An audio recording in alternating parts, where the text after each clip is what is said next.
Hello, जय हिंद। हम लोग आज केमिस्ट्री क्लास स्टार्ट करने जा रहे हैं। केमिस्ट्री का फाउंडेशन बैच जो लगभग आपको 50 से 60 दिनों तक ये कक्षा चलेगी, 60 से 70 क्लास। और उसमें हम सारी विषयों टॉपिकों पर बात करेंगे। आप जितने भी स्टेट्स के एग्ज़ाम और बाकी सारे एग्ज़ाम दे रहे हैं, या फिर सेंट्रल लेवल पे आप एसएससी का एग्ज़ाम दे रहे हैं, या फिर किसी भी अन्य राज्य की अन्य परीक्षाओं के लिए, आप केमिस्ट्री बहुत ही महत्वपूर्ण सब्जेक्ट है। तो साइंस की पहली 3 शाखाओं में से फिजिक्स, बायोलॉजी और केमिस्ट्री में से हम केमिस्ट्री की शुरुआत कर रहे हैं। केमिस्ट्री की शुरुआत जो है, केमिस्ट्री का जो है फादर एंटनी लेवोजियर को कहा जाता है।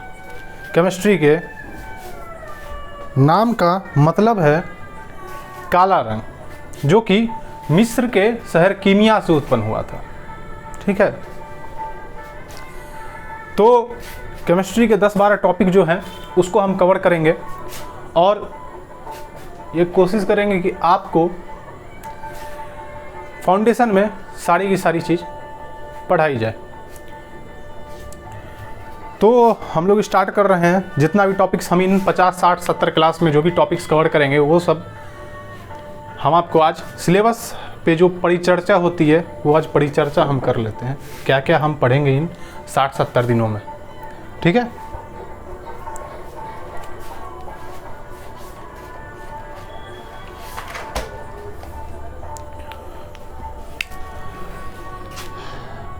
केमिस्ट्री की यहाँ पहली जो क्लास है, यह हम सिलेबस के बारे में टॉपिक पे चर्चा करेंगे, कौन कौन सा सिलेबस हम पढ़ेंगे। ठीक है, तो पहला जो क्लास चलेगा वो हम मैटर से स्टार्ट होगा। मैटर यानी कि पदार्थ।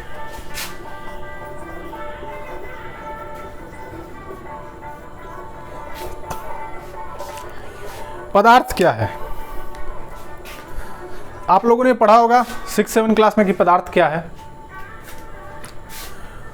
उसके बाद एलिमेंट एंड कंपाउंड चलेगा, मिक्सचर चलेंगे, सॉल्यूशन चलेंगे, एसिड बेस और साल्ट चलेगा।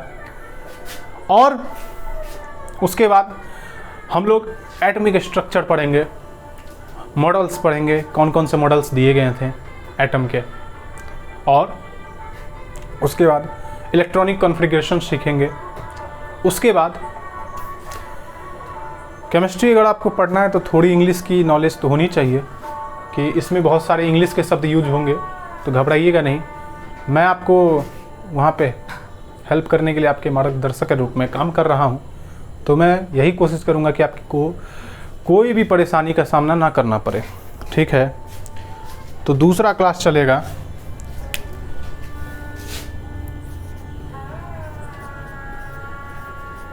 एलिमेंट एंड कंपाउंड का।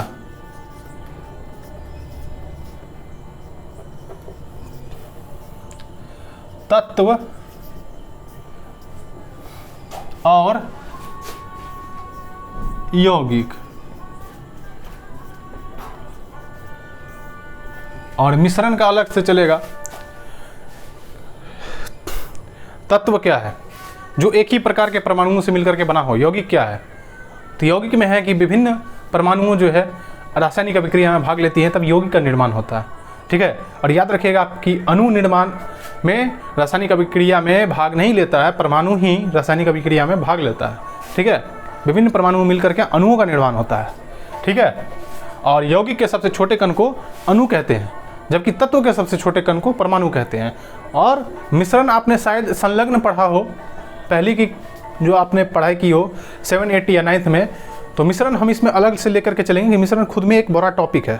और मिश्रण क्या होता है? तो यौगिक में किसी भी 2 पदार्थ को एक निश्चित अनुपात में मिलाया जाता है, लेकिन मिश्रण में क्या होता है? तो मिश्रण में किसी भी अनुपात में पदार्थों को मिला दिया जाता है।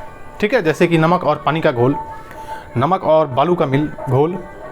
और नमक और बालू का घोल भी एक मिश्रण है। नमक और पानी का घोल, चीनी और पानी का घोल, बालू और पानी का घोल, बालू और पत्थरों का घोल, बालू और चावल और गेहूं का घोल, जो भी है मिश्रण। होमोजीनस, हेट्रोजीनस मिक्सचर होते हैं, 2 तरह के मिक्सचर होते हैं, सब पढ़ाएंगे। क्वालिटी क्या होता है, टिंडल इफेक्ट क्या होता है, सब कुछ इसी में है। इसलिए हम इसको एक अलग टॉपिक की तरह लेकर के चलते हैं कि 3rd नंबर में हम लोग पढ़ेंगे कि मिक्सचर क्या है, यानी कि मिश्रण क्या है।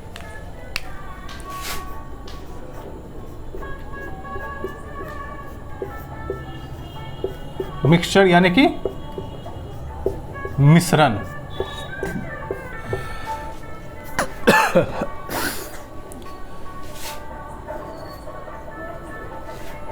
होमोजीनस, हेट्रोजीनस मिक्सचर सब इसमें आ जाएंगे। आप ये बताइए कि दूध जो है वो कैसा मिश्रण है, कैसा मिश्रण है। जैसे होमोजीनस, हेट्रोजीनस और कोलाइडी और एक निलंबन होता है मिश्रण में, ये सब आते हैं। तो अगर आपने पहले पढ़ा होगा तो ये बताइए कि दूध कैसा मिश्रण है। दूध एक, बता रहा हूँ, 1 मिनट का टाइम दे रहा हूँ, बताइए सोचकर।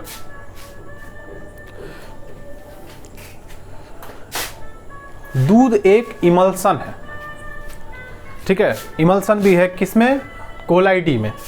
दूध विलियन में एक कोलाइडी विलियन है और कोलाइडी में यहां एक इमल्सन यानी कि पायस है, ठीक है। मिश्रण के बाद हम लोग पढ़ेंगे सॉल्यूशन।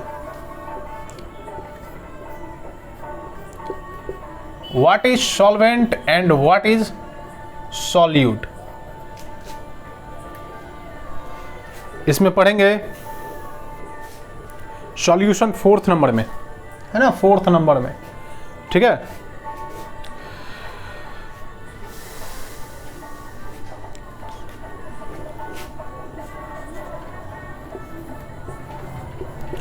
पांचवा में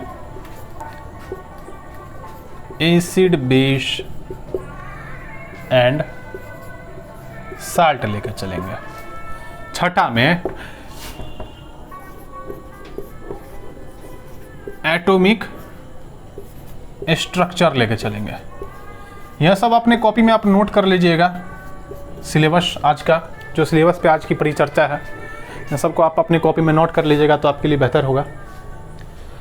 एटॉमिक स्ट्रक्चर लेकर के चलेंगे। इसमें पढ़ेंगे विभिन्न मॉडल, थॉमसन का क्या मॉडल था, रदरफोर्ड का क्या मॉडल था और बोर मॉडल क्या था। 4 मॉडल हम लोग पढ़ेंगे, ठीक है। इतना तब तक आप नोट कीजिए। Atomic structure, solution, mixture, element, उसके बाद मेटल एंड मेटलॉइड भी पढ़ेंगे, मेटल, नॉन मेटल, मेटलॉइड। उसके बाद हम पीरियोडिक टेबल भी पढ़ेंगे, ठीक है। तो सबको लेके चलिए। लिखिए पीरियोडिक टेबल, इसकी अलग से परिचर्चा होगी। Periodic table, metal and metal, non metal, metalloid,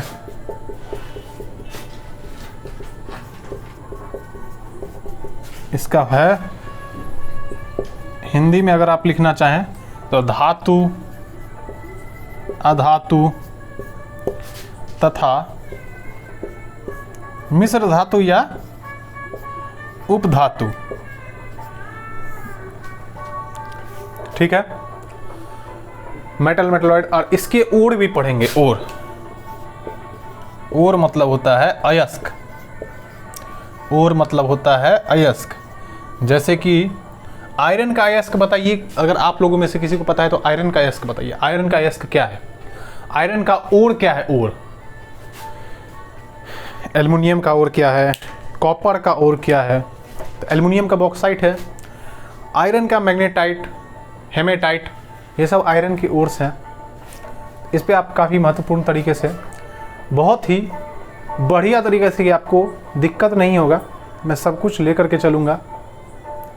हर एक टॉपिक को बहुत बढ़िया तरीक़ा से समझाऊंगा। बस आप क्लास के साथ बने रहिएगा। नोट कीजिए इसको।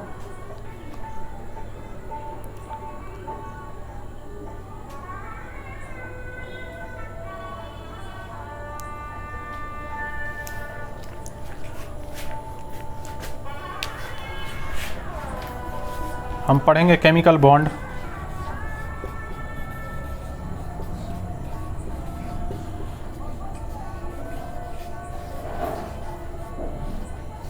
कोवैलेंट बॉन्ड, आयोनिक बॉन्ड, ये सब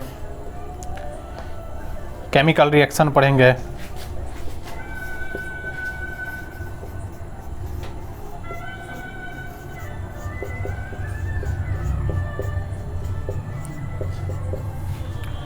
रेडियो एक्टिविटी पढ़ेंगे। रेडियो एक्टिविटी की खोज किसने की थी बताइए आप?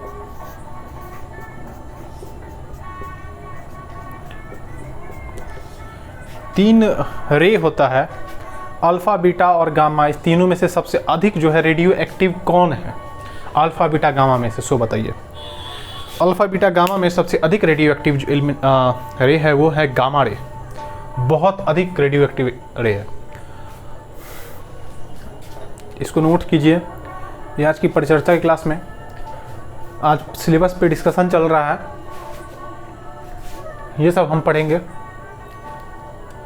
और बीच बीच में मैं बहुत सारे ऐसे फैक्ट्स बोल दूंगा, जो फैक्ट्स को आप नोट कर लीजिएगा तो आपके लिए बेहतर होगा।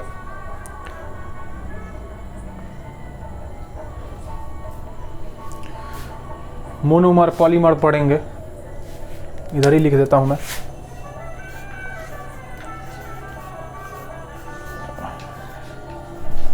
मोनोमर एंड पॉलीमर, है ना? Monomer and polymer. Chemistry in daily life.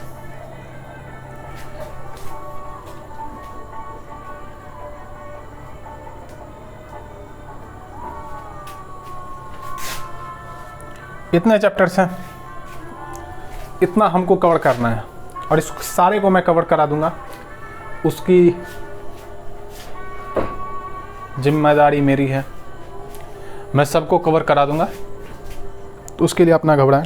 और आप चाहे किसी भी स्टेट पीसीएस का एग्ज़ाम दे रहे हैं, चाहे स्टेट के अन्य एग्ज़ाम दे रहे हैं, और यहाँ तक कि सेंट्रल में एसएससी और बाकी जितने भी संस्था के एग्ज़ाम आप दे रहे हैं, उन सब में केमिस्ट्री जो है रेलेवेंट है। और यहाँ आपके लिए बहुत महत्वपूर्ण है और बहुत ही आपके लिए लाभदायक होगा।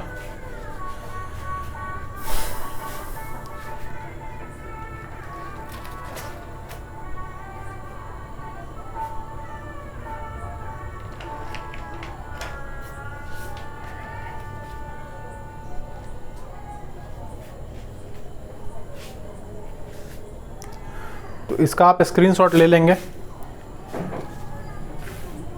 मिटाने वाला लेके आओ, लेके आओ, कोई कपड़ा लेके आओ ना।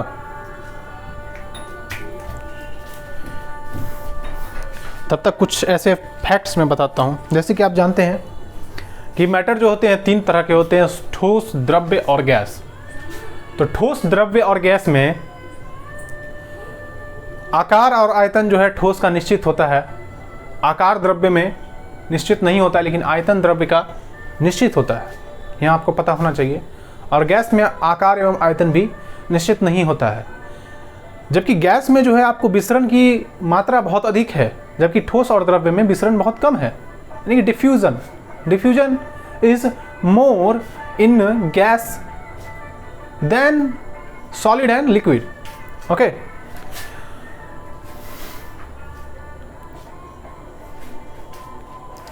और आपको ये पता रहना चाहिए कि गतिज ऊर्जा यानी कि काइनेटिक एनर्जी जो है गैस के मॉलिक्यूल्स में बहुत ही अधिक होती है, बहुत ही ज़्यादा होती है, जबकि ठोस और द्रव्य में काइनेटिक एनर्जी उनके कणों के बीच में बहुत ही कम होती है।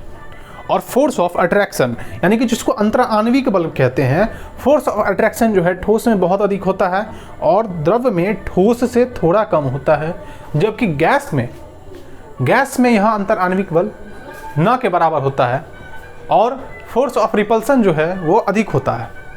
फोर्स ऑफ रिपल्सन जो होता है प्रतिक्रिया, मतलब अलग करने का, मतलब वो उनका जो आकर्षण का बल है वो कम होता है, उसको फोर्स ऑफ रिपल्सन में बोला जाता है।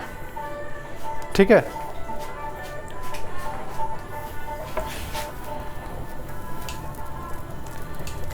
तो आज पदार्थ स्टार्ट कर देते हैं,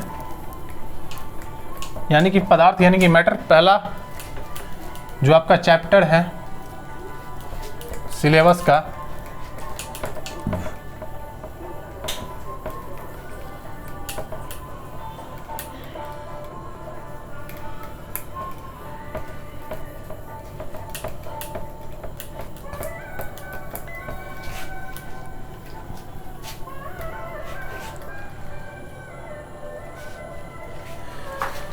हम लोग पढ़ेंगे तत्व।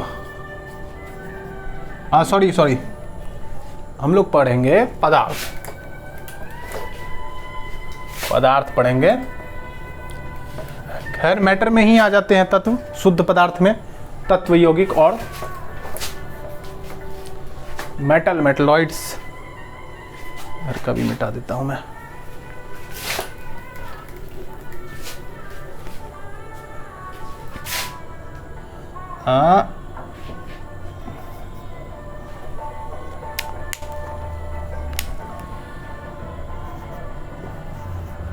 पदार्थ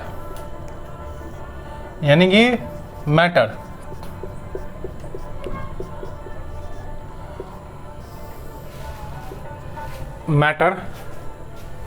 मैटर स्टार्ट कर रहे हैं। आप लोग कॉपी में इसको नोट कर ले, बेहतर होगा। मैटर में होते हैं, आपको पता है कि ठोस, द्रव्य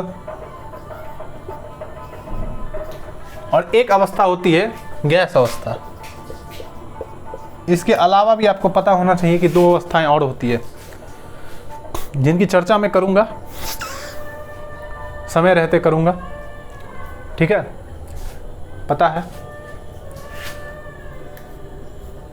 ठोस के बारे में यहाँ हम लोग पढ़ेंगे कि यह बहुत कठोर होता है, इसमें अंतर आणविक बल बहुत अधिक होता है और फोर्स ऑफ रिपल्सन बहुत कम होता है, यानी कि प्रतीकात्मक बल। यानी कि इनके कण जो है आपस में ढकेलते नहीं एक दूसरे को, बल्कि आपस में एक दूसरे को खींचते हैं। ठीक है,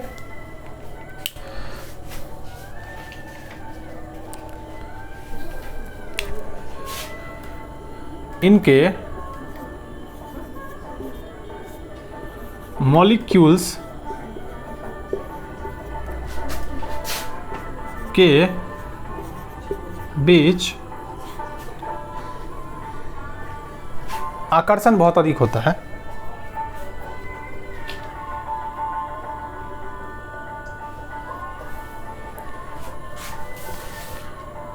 आकर्षण बल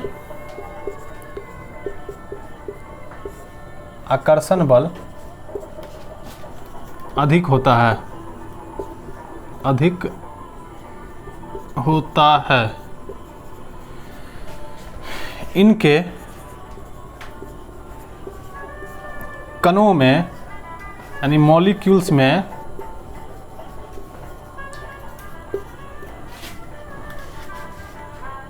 फोर्स ऑफ अट्रैक्शन इज अधिक होता है। किससे? तो फोर्स ऑफ रिपल्सन से। ठीक है, गतिज ऊर्जा यानी कि काइनेटिक एनर्जी, गतिज ऊर्जा कणों के मध्य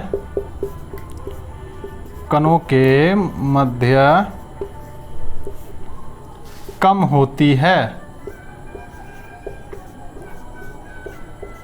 होती है। और यहीं पे हम द्रव्य में पढ़ेंगे। यहाँ से द्रव्य लिख लेते हैं। द्रव अलग होता है और द्रव्य अलग होते हैं। द्रव्य मतलब पदार्थ हो जाता है, जो कि एक मैटर का ही अन्य नाम है, जबकि द्रव्य मतलब होता है कि कोई चीज़ लिक्विड है। ठीक है, लिक्विड है उसको बोलेंगे द्रव। अगर आप तरल सोच रहे हैं, तरल फ्लूइड जो होता है, तो लिक्विड में नहीं, लिक्विड और गैस दोनों में आएगा, वो फ्लूइड होता है, यानी कि वो तरल होता है। फ्लूइड तरल, लिक्विड और गैस दोनों में आएगा, लेकिन लिक्विड जो है वो सिर्फ और सिर्फ द्रव होगा। ठीक है, तो द्रव में हम लोग पढ़ेंगे कि इनके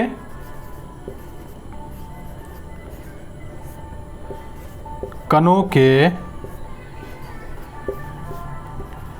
मध्य अंतराण्विक बल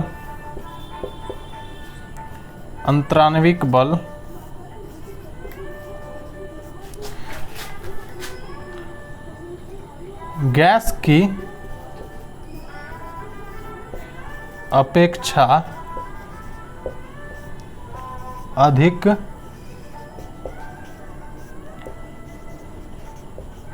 होती है। गैस की अपेक्षा अधिक होती है इनके कणों के बीच अंतराण्विक बल। और इनमें गतिज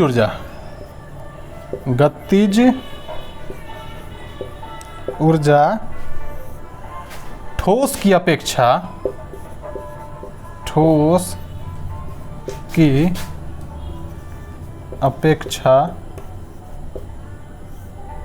अधिक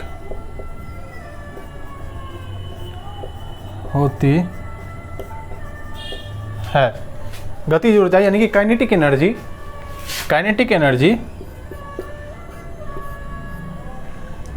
कम होता है कणों के मध्य, लेकिन इसमें गतिज ऊर्जा यानी कि काइनेटिक एनर्जी अधिक होता है।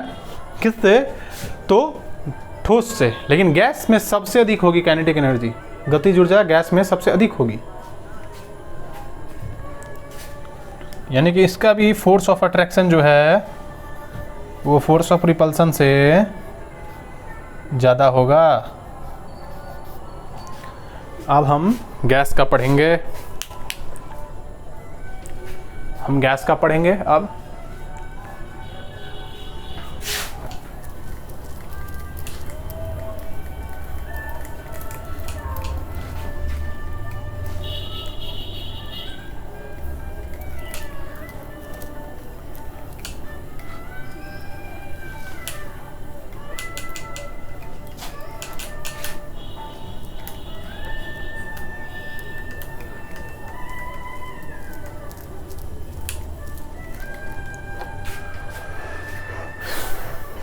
अब यहाँ मैटर में गैस का हम पढ़ेंगे।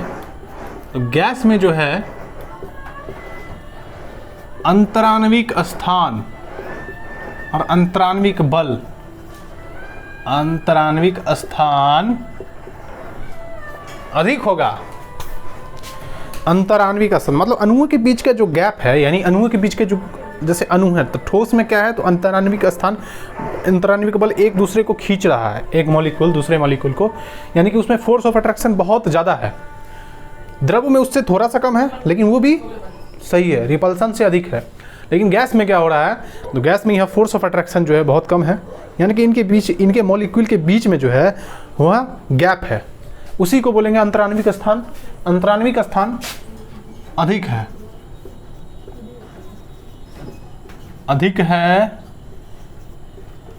और अंतराण्विक बल कम है।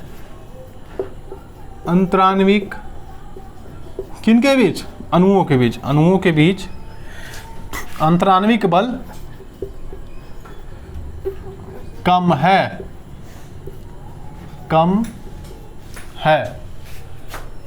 और काइनेटिक एनर्जी जो है इसमें, यानी कि इनके मॉलिक्यूल्स के बीच में काइनेटिक एनर्जी बहुत अधिक होगी, यानी कि गतिज ऊर्जा बहुत अधिक। गतिज ऊर्जा का सूत्र आप लोग को पता है तो बताइए।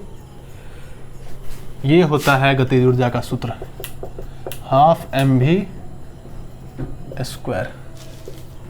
काइनेटिक एनर्जी का फॉर्मूला होता है ये। गतिज ऊर्जा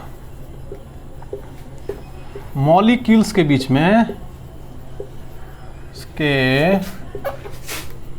बीच में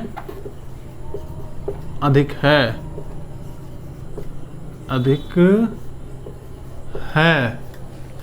ठीक है, गतिज ऊर्जा इनके कणों के बीच में अधिक है। और फोर्स ऑफ अट्रैक्शन जो होगा, यानी कि अंतराण्विक बल, आकर्षण बल, वो होगा कम और रिपल्सन होगा ज़्यादा।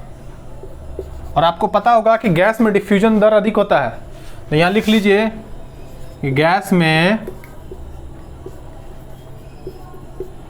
डिफ्यूजन अधिक होता है। डिफ्यूजन यानी कि विसरण अधिक होता है। विसरण की दर अधिक होती है।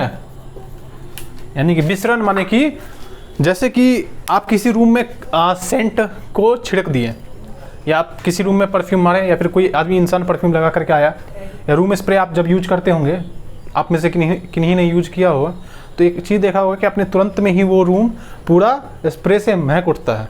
यानी कि वो गैस जो है पूरे रूम में फैल गया। इसी को बोला जाता है डिफ्यूजन। इसी को बोला जाता है डिफ्यूजन, विसरण, कि गैस पूरे रूम में फैल गया। ठीक है, यानी कि गैस में डिफ्यूजन की दर जो है वहाँ अधिक होती है। ठीक है, नोट कीजिए।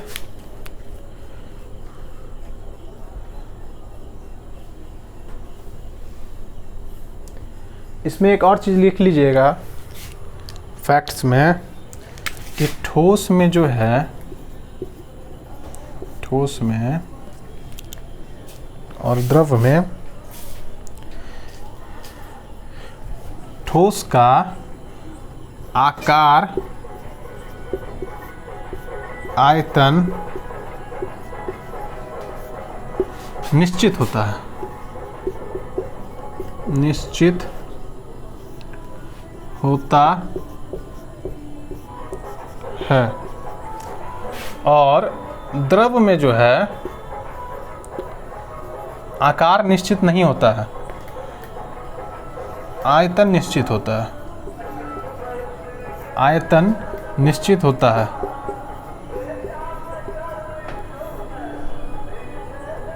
होता है, क्योंकि पानी का जैसे कि लिक्विड है, यानी कि द्रव है, तो आप सोचिए कि ग्लास में धरेंगे तो ग्लास के शेप का हो जाएगा, कटोरे में धरेंगे तो कटोरे के शेप का हो जाएगा, और किसी अन्य बर्तन में या कि यहाँ पे छिड़क दिए तो ये फर्श का शेप का या फर्श के आकार का शेप ले लेगा।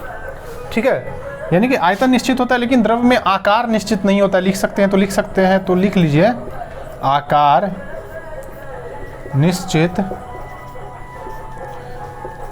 नहीं होता है, नहीं होता है।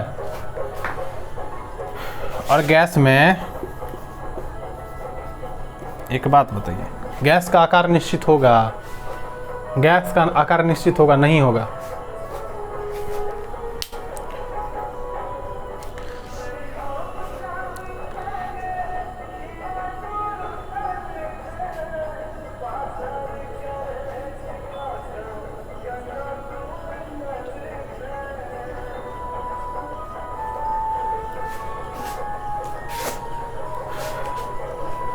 गैस जो है कंप्रेसिबल है। पहले ये लिख लीजिए, आकार और आयतन इसमें दोनों निश्चित नहीं होता है, आकार और आयतन दोनों ही अनिश्चित होता है, अनिश्चित। इसका कारण ये है कि इसमें डिफ्यूजन होता है और गैस संपीड़ित कर सकते हैं। संपीड़ित मतलब होता है कि भरना, जमा करना। जैसे कि एलपीजी का सिलेंडर होता है, तो एलपीजी के सिलेंडर में हम लोग गैस जमा करते हैं, तो गैस को क्या कर सकते हैं, उसको संपीड़ित कर सकते हैं, कंप्रेस कर सकते हैं। और गैस को आप तभी कंप्रेस कर सकते हैं जब उसका टेम्परेचर लो करते हैं, यानी कि लो टेम्परेचर पे गैस को संपीड़ित किया जा सकता है, लेकिन आप ठोस को संपीड़ित नहीं कर सकते हैं उतना।